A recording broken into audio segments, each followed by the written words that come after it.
Résumé du livre L'art subtil de s'en foutre, de Marc Manson. Ce best-seller aborde la vie sous un angle réaliste et parfois brutal. Marc Manson prône une approche honnête du bonheur, basée sur l'acceptation des limites et des responsabilités. Contrairement aux livres de développement personnel classiques, il invite à se concentrer sur ce qui compte vraiment et à laisser de côté les préoccupations inutiles. Idée principale. 1. Choisir ses combats. On ne peut pas tout contrôler.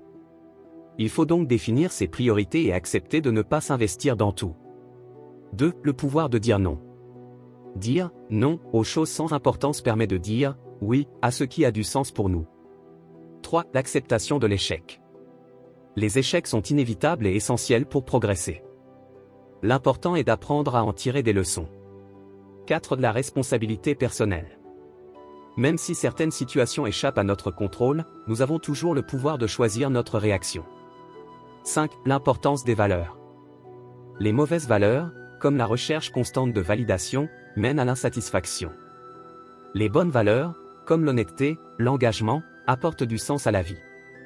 6. L'illusion du bonheur parfait. Le bonheur n'est pas un objectif, mais un sous-produit d'une vie bien vécue, avec ses hauts et ses bas. Exercice pratique pour notre chaîne, l'art de réussir. 1. Définir ses priorités. Exercice, faites une liste de 10 préoccupations actuelles. Au classez-les par ordre d'importance. Au supprimez les 5 dernières et concentrez-vous uniquement sur les 5 premières. Application, je vous invite, très chers téléspectateurs, à faire cet exercice et à partager les résultats dans les commentaires. 2. Dire non, avec assurance. Exercice, identifiez une situation récente où vous avez dit oui, par obligation. Au réfléchissez à ce que vous auriez pu dire pour poser vos limites de manière respectueuse. Au pratiquez devant un miroir. Scénario courant pour apprendre à dire non sans culpabilité. 1. Scénario, un ami vous demande de l'aider à déménager, mais vous avez déjà prévu une journée de repos. Réponse assertive. Je comprends que tu as besoin d'aide, mais j'ai déjà prévu de me reposer ce jour-là. Je ne pourrai pas être disponible. Peut-être que je peux t'aider à trouver quelqu'un d'autre? Pourquoi ça fonctionne? Vous exprimez clairement votre indisponibilité tout en montrant de l'empathie. Vous proposez une alternative, ce qui montre votre volonté d'aider sans compromettre vos propres besoins. 2. Scénario, votre patron vous demande de travailler tard, mais cela empiète sur votre vie personnelle. Réponse assertive. Je suis conscient de l'importance de ce projet, mais j'ai des engagements personnels ce soir. Cependant, je peux m'organiser pour avancer dessus demain matin en priorité. Pourquoi ça fonctionne? Vous montrez votre engagement envers le travail tout en fixant une limite claire. Vous offrez une solution proactive pour rassurer votre supérieur. 3. Scénario, un collègue vous demande de reprendre une tâche à sa place, mais vous êtes déjà surchargé. Réponse assertive. Je comprends que tu as besoin d'un coup de main, mais je suis déjà à pleine capacité avec mes propres tâches. Peut-être que nous pouvons en parler à notre manager pour voir comment répartir la charge de travail? Pourquoi ça fonctionne? Vous exprimez vos limites sans blâmer. Vous impliquez une solution collective, évitant ainsi de porter seul la responsabilité du problème.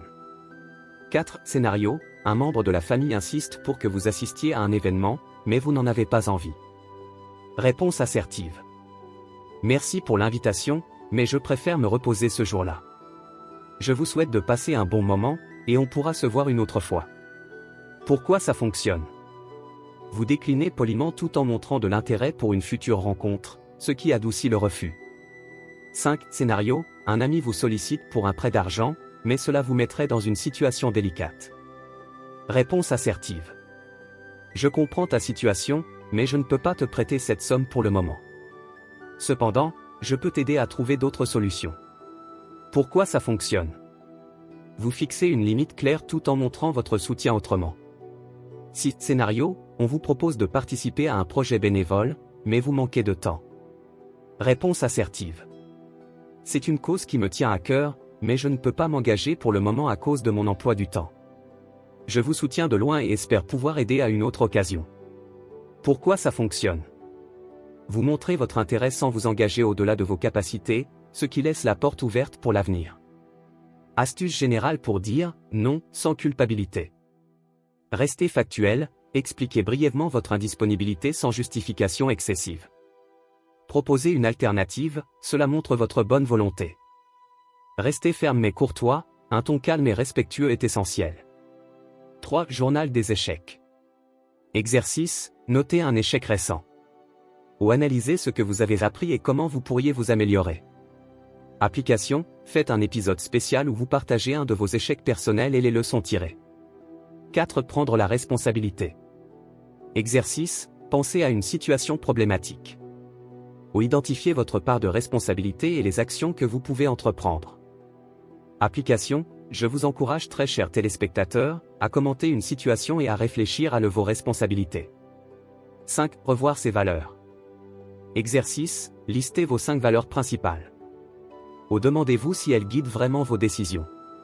Application, faites une vidéo interactive en expliquant comment aligner ces actions sur ces valeurs. Idée de conclusion pour notre vidéo. Se foutre des choses sans importance, c'est s'offrir la liberté de vivre pleinement ce qui compte vraiment. N'oubliez pas, chaque non est une porte ouverte à un oui plus authentique. Cela vous aidera très chers téléspectateurs, à prendre du recul, à mieux gérer vos priorités, et à avancer avec confiance. La priorité est ce que vous avez à faire inéluctablement. Vous avez été inspiré par cette vidéo, veuillez l'aimer puis vous abonner à la chaîne L'Art de Réussir pour ne rater aucune de nos prochaines vidéos qui s'annoncent très époustouflantes. Merci.